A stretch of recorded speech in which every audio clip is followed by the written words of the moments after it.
Welcome to the Glencore scandal. This explosive case centers on allegations of rampant bribery and market manipulation by the Swiss-based multinational giant Glencore. In 2022, Glencore admitted guilt to numerous charges of corruption and market manipulation in the United States, the United Kingdom, and several African nations, including Cameroon. Let's dive into the specifics of the corruption linked to Cameroon and understand the broader implications.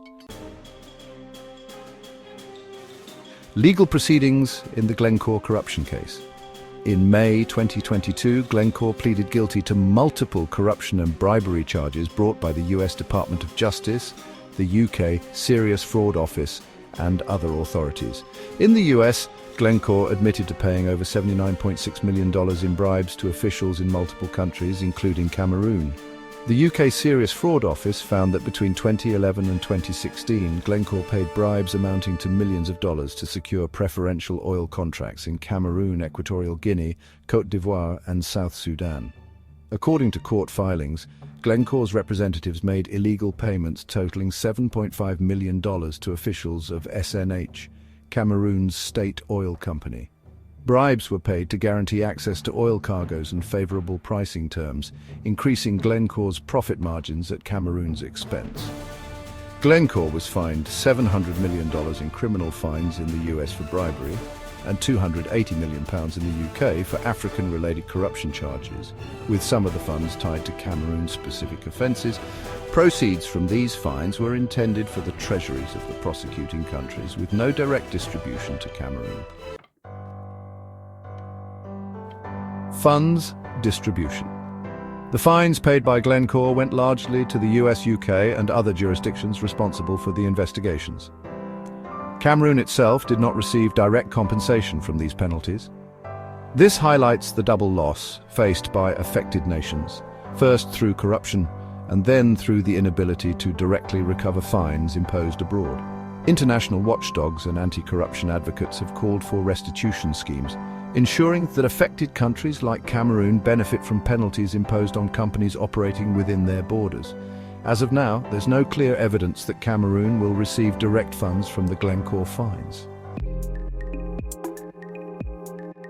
Glencore's operations in Cameroon involved systematic corruption. Payments were disguised as service fees or funneled through intermediaries to avoid detection. At least $7.5 million was paid directly to officials in Cameroon between 2011 and 2016, though the real figure could be higher due to the use of hidden cash payments. Cash payments were made to SNH officials for prioritizing Glencore in crude oil allocations. There were also undisclosed kickbacks for influencing pricing structures, and records were falsified to cover up these illicit activities.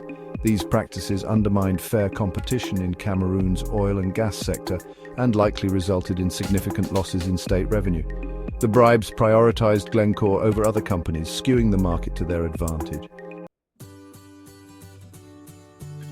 The Glencore case has spurred calls for reforms to address corruption in Cameroon and other affected countries. Key developments include enhanced transparency initiatives. The scandal has amplified demands for Cameroon to strengthen its commitment to the extractive industries Transparency Initiative, of which it is a member. Recommendations include mandatory disclosure of payments by oil companies to government entities and public audits of SNH. There are calls for better oversight of SNH and other state-owned enterprises. Advocacy for stricter enforcement of anti-corruption laws, including the criminal prosecution of Cameroonian officials implicated in the scandal, has been strong. International organizations, including the OECD, have encouraged stronger mechanisms to monitor and report bribery by multinational corporations in developing countries. There is potential for new international restitution agreements to return a share of corruption-related fines to affected countries. Glencore's admissions and the resulting fines represent a landmark moment in holding large corporations accountable for systemic corruption. However, the lack of direct compensation to Cameroon highlights lingering inequities in how corruption cases are resolved. The scandal has drawn global attention to the vulnerability of resource-rich nations like Cameroon to corporate corruption. It has also exposed the complicity of local officials in perpetuating corrupt systems. While fines were imposed on Glencore, it remains uncertain whether the company has fully reformed its practices. In Cameroon, systemic reforms in the oil and gas sector are ongoing but have been slow to materialize.